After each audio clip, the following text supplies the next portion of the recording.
everybody, and welcome back to the Blossom Review. How are you? Today we're talking about Netflix's Human Vapor, a sci-fi thriller that came out just a couple of weeks ago.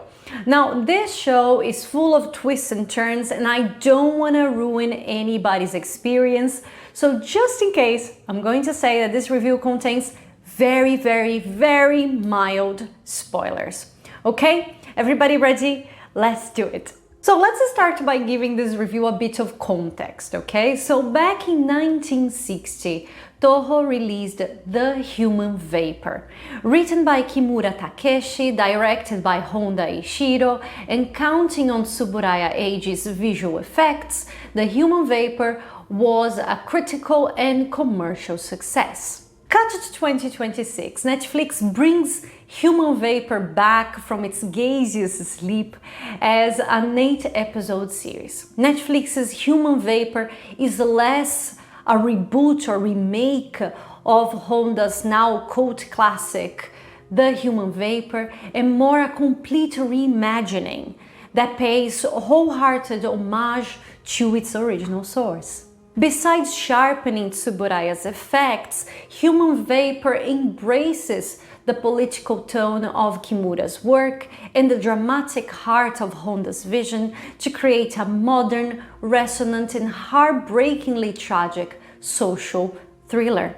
This is a well-executed and confidently delivered drama that recognizes its origins but dares to assert its own contemporary identity. Human Vapor opens with Kono Kyoko, played by an exceptional Aoi Yu, a tenacious reporter rushing to join her news broadcast at GNT News Center.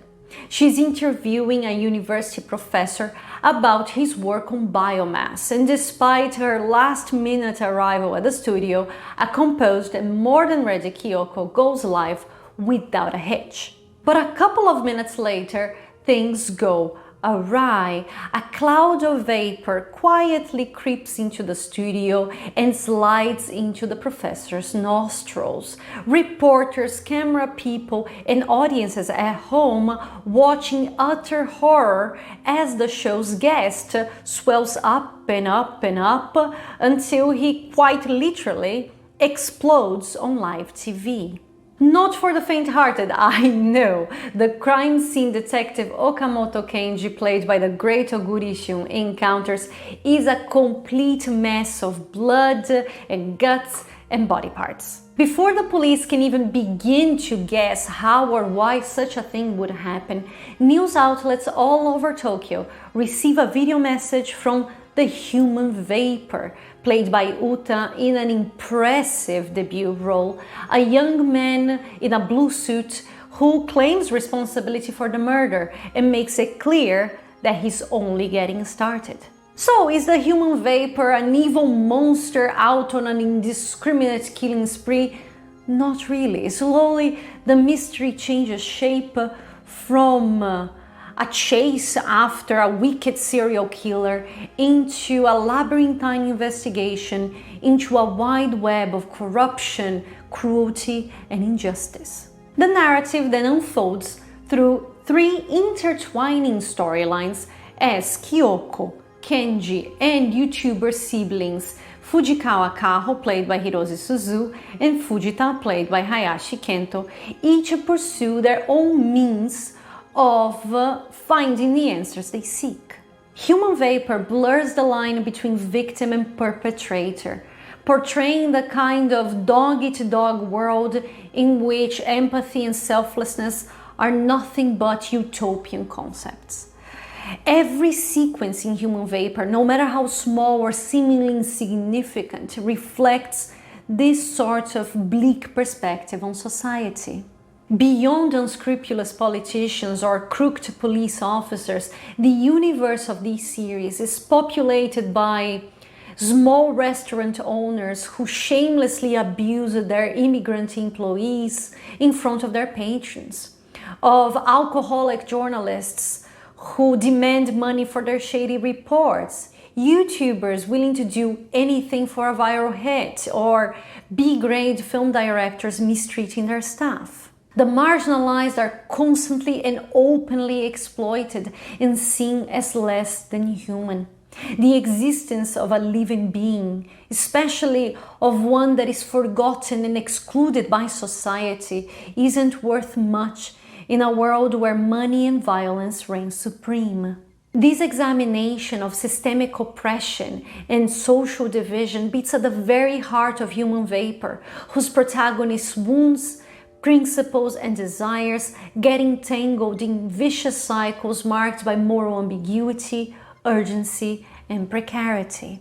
Despite their own weaknesses and mistakes, Kyoko, Kenji and Kaho are the ones who manage to bring a touch of compassion back into this story. They are steadfast in their beliefs, somehow restoring the humanity that the powerful, time and time again, takes away from the powerless. All three of them are given excellent internal, interpersonal and external conflicts that not only make them into well-rounded characters, but also move the narrative forward with dynamism and purpose. Human Vapor is then a story about people, as showrunner Yon describes it. Kyoko's character is given a particularly touching backstory, but the role that most definitely steals the spotlight is that of the Human Vapor himself. Uta offers a powerful delivery of such a complex character, a murderous monster created by the self-serving, brutal and greedy society that surrounds him. Far from a villain, the Human Vapor is nothing but a victim that continues to be exploited no matter the shape he finds himself in. The most fantastical of all characters in the series turns out to be the most human, the one with the kindest heart and the most gentle soul, which flawlessly reflects the tone of tragic inevitability of the original film. It also invites us to question what makes one human and what makes one truly monstrous, whether violence is ever justified, and why we as a society keep disregarding the pain and suffering of those at a social disadvantage. Even though Human Vapor could have used the Fujikawa siblings in a slightly different way in order to avoid the lull in the middle episodes, this is a mostly tight and certainly well-structured narrative that knows how to blend the poignancy of a human drama with the exhilaration of a sci-fi thriller. This script values its most intimate and personal beats without ever letting go of its social commentary, offering tiny sparks of light within the endless darkness of its universe. This series manages to deliver so much, also thanks to Katayama's sharp direction, Kataoka Hazuki's precise and rhythmical editing, Ikeda Naoya's superb cinematography, and Omama Takashi's quirky and kaiju-inspired score. The cast is excellent, especially as they perform alongside the show's remarkable visual effects, which were skillfully and painstakingly created by the Shirogumi studio. Human Vapor won't be everyone's cup of tea. It is grim and violent and awfully sad. Its cynical and unforgivingly harrowing tone remains unflinching throughout its 8 episodes, which means that this is not a particularly easy watch. But what makes it truly special is that it refuses to be a mere visual spectacle and instead strives to be the kind of story that leaves its audience with quite a bit of food for thought. It cares about its characters beyond the fantasy that influences their fate and proudly honors Honda's The Human Vapor, creating a riveting conversation between the themes that guided the cult classic and our contemporary social issues. If you're up for the challenge, Human Vapor proves to be nothing short of an intoxicating journey of loss and love and cruel madness. Human Vapor is available on Netflix. Quick reminder that this review is also available on the Blossom Review, and over on Substack this week we reviewed TVN's Guardian, the Lonely and Great God, 10th anniversary special. That's a very long name, isn't it? But I'll leave all the links in the description if you guys would like to give them a read. Guys, thank you very, very much for being here. I really hope that you like this video and you subscribe so I can see you here every week for a new review. Take very good care of yourself and I'll see you very, very soon, okay?